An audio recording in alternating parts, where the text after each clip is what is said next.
১৯১১ সালে বঙ্গভঙ্গ রদের ঘটনার মধ্য দিয়ে ঢাকা বিশ্ববিদ্যালয় প্রতিষ্ঠার বীজ বপন হয়েছিল। পূর্ববঙ্গের মুসলিম সংখ্যাগরিষ্ঠ জনগণের জন্য সে সময় ৯টি কলেজ থাকলেও উচ্চশিক্ষার জন্য ছিল না কোনো বিশ্ববিদ্যালয়। ১৯২১ সালে প্রতিষ্ঠিত হয় শতাব্দী প্রাচীন এই বিশ্ববিদ্যালয়টি। সে সময় সম্পূর্ণ সরকারি অর্থায়নে প্রতিষ্ঠিত হয়েছিল এই শিক্ষা প্রতিষ্ঠান। শতবর্ষ পার করে এখন ১০৩ বছরে পা দিয়েছে এই ঐতিহ্যবাহী বিশ্ববিদ্যালয়। বিশ্ববিদ্যালয় প্রতিষ্ঠার পটভূমি ১৯১২ সালের ২রা ফেব্রুয়ারি ঢাকায় একটি বিশ্ববিদ্যালয় প্রতিষ্ঠার প্রতিশ্রুতি দেন তৎকালীন ব্রিটিশ ভারতের ভাইসরয় লর্ড হার্ডিঞ্জ। এর মাত্র ৩ দিন আগে ভাইসরয়ের সঙ্গে সাক্ষাৎ করে বিশ্ববিদ্যালয় প্রতিষ্ঠার আবেদন জানিয়েছিলেন ঢাকার নবাব স্যার খাজা সলিমুল্লাহ, ধনবাড়ির নবাব সৈয়দ নওয়াব আলী চৌধুরী, শেরেবাংলা হিসেবে পরিচিত রাজনীতিবিদ এ.কে ফজলুল হক এবং অন্যান্য কয়েকজন নেতা। ইতিহাসবিদরা বলছেন, বঙ্গভঙ্গ রদ করার ক্ষতিপূরণ হিসেবেই ঢাকা বিশ্ববিদ্যালয় স্থাপন করে তখনকার ব্রিটিশ সরকার। বিশ্ববিদ্যালয় প্রতিষ্ঠায় অর্থ যেভাবে এলো, বাংলাদেশের জাতীয় জ্ঞানকোষ বাংলাপিডিয়ার তথ্য অনুযায়ী ঢাকা বিশ্ববিদ্যালয় প্রতিষ্ঠা করতে লন্ডনের পররাষ্ট্র মন্ত্রণালয়ের অনুমোদনের পর ভারত সরকার ১৯১২ সালের ৪ এপ্রিল এক চিঠির মাধ্যমে বাংলা সরকারকে বিশদ পরিকল্পনা এবং এর আর্থিক খরচ সংক্রান্ত প্রতিবেদন জমা দেওয়ার নির্দেশ দেয়। ২৭শে মে লন্ডনের ব্যারিস্টার রবার্ট নাথানকে প্রধান করে ১৩ সদস্যের একটি কমিটি গঠন করা হয়। নাথান কমিটি নামে পরিচিত এই কমিটি ঢাকা বিশ্ববিদ্যালয়ের জন্য একটি প্রকল্প প্রণয়ন করে। প্রতিবেদনে বিশ্ববিদ্যালয়ের প্রস্তাবিত অবকাঠামোর ইমারতের নকশাসহ ৫৩ লাখ টাকা মূল ব্যয় ধরা হয়। পরবর্তীকালে গণপূর্ত বিভাগ এটিকে ৬৭ লাখ টাকায় উন্নীত করে। এছাড়া ১২ লাখ টাকা বাৎসরিক ব্যয় ধরা হয়। এই কমিটি মত দেয়, যুক্তরাজ্যের ম্যানচেস্টার, লিডস, লিভারপুল প্রভৃতি আধুনিক বিশ্ববিদ্যালয়ের মতোই এই প্রতিষ্ঠানটিও হতে হবে একক আবাসিক শিক্ষাক্ষেত্র।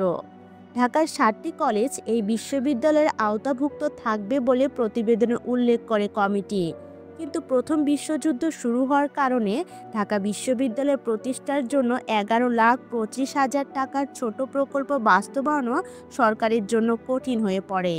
পরে ১৯১৭ সালে লর্ড চেমসফোর্ড কলকাতা বিশ্ববিদ্যালয়ের সমস্যাসমূহ খতিয়ে দেখার জন্য মাইকেল স্যাডলারকে প্রধান করে একটি কমিশন গঠন করেন, যার নাম ছিল কলকাতা বিশ্ববিদ্যালয় কমিশন বা স্যাডলার কমিশন। এই কমিশনও ঢাকা বিশ্ববিদ্যালয় প্রতিষ্ঠার ব্যাপারে ইতিবাচক প্রতিবেদন দেয়। শেষ পর্যন্ত ১৯২০ সালের ১৩ই মার্চ ভারতীয় আইনসভায় দ্য ঢাকা ইউনিভার্সিটি অ্যাক্ট ১৯২০ অনুমোদিত হয়। গভর্নর জেনারেল সেই আইনে স্বাক্ষর করেন ২৩শে মার্চ। স্যাডলার কমিশনের অন্যতম সদস্য লন্ডন বিশ্ববিদ্যালয়ের academic registrar sir Philip Joseph Hartog ১৯২০ সালের ১ ডিসেম্বর ঢাকা বিশ্ববিদ্যালয়ের উপাচার্য হিসেবে নিয়োগ পান। পরের বছর ১৯২১ সালের ১ জুলাই আনুষ্ঠানিকভাবে ঢাকা বিশ্ববিদ্যালয়ের যাত্রা শুরু করে। ঢাকা বিশ্ববিদ্যালয়ের জমি নিয়ে যে বিতর্ক। রমনা এলাকায় ঢাকার নবাব পরিবারের দান করা ৬০০ একর জমি নিয়ে বিশ্ববিদ্যালয়টি প্রতিষ্ঠা হয়েছে। নবাব সলিমুল্লাহর নামটি এক্ষেত্রে উল্লেখযোগ্য।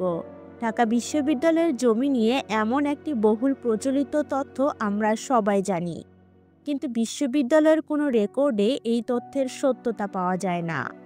রমনার যে এলাকায় ঢাকা বিশ্ববিদ্যালয়ের কলাভবন প্রতিষ্ঠা হয়েছে, সেখান থেকে শাহবাগের জাতীয় জাদুঘর পর্যন্ত নবাব পরিবারের জমি ছিল বলে ঢাকা বিশ্ববিদ্যালয়ের ইতিহাসের অধ্যাপক মুনতাসির মামুন জানান। তিনি বলেন, বিশ্ববিদ্যালয় প্রতিষ্ঠার জন্য ব্রিটিশ সরকার নবাবদের কাছ থেকে জমি রিকুইজিশন করে। পরে ১৯৪৭ সালে পাকিস্তান আমলে সরকার ঢাকা বিশ্ববিদ্যালয়ের অনেক জমি ভবন নিয়ে নেয়। বিনিময়ে এখনকার এলাকাকে বিশ্ববিদ্যালয়কে লিজ দেয়। কিন্তু ঢাকা বিশ্ববিদ্যালয়ের যেসব জমি বা ভবন ছিল, সেটার জন্য যে ক্ষতিপূরণ পাওয়ার কথা ছিল, তা কখনো পায়নি বিশ্ববিদ্যালয়। এই ইতিহাসবিদ বলেন, ঢাকা বিশ্ববিদ্যালয়ের এস্টেট বিভাগের কাছে কোনো দলিলপত্র না থাকায় বিশ্ববিদ্যালয়ের জমি নিয়ে জটিলতা রয়ে গেছে। কার্জন হল, ঢাকা কলেজ, নতুন সরকারি ভবন, সচিবালয়, সরকারি ছাপাখানা, সরকারি কর্মকর্তাদের আবাসস্থল ও ছোটখাটো ইমারত ওই এলাকার অন্তর্ভুক্ত করা হয়। পরবর্তীকালে এ সকল ইমারত, ভূমি ও স্থাপনা বার্ষিক ১,০০০ টাকায় বিশ্ববিদ্যালয়কে স্থায়ী ইজারা দেওয়া হয়। সম্প্রতি ঢাকা বিশ্ববিদ্যালয়ের সিনেট অধিবেশনে এই জমির মালিকানার বিষয়টি নিয়ে আলোচনা হয়। প্রতিষ্ঠার পরই আর্থিক সংকটে ঢাকা বিশ্ববিদ্যালয় প্রথম যে সমস্যার মুখোমুখি হয় তা হলো অর্থনৈতিক সংকট। কারণ বাংলা সরকার আইনসভার অনুমোদন ছাড়া সরকারি খাত থেকে কোনো অর্থ ব্যয় করতে পারত না। নাথান কমিটি বিশ্ববিদ্যালয়ের জন্য বাৎসরিক ব্যয় ১২ লাখ টাকা নির্ধারণ করলেও বাংলার তৎকালীন শিক্ষামন্ত্রী প্রভাস মিত্র ৫ লাখ টাকা কমিয়ে দেন।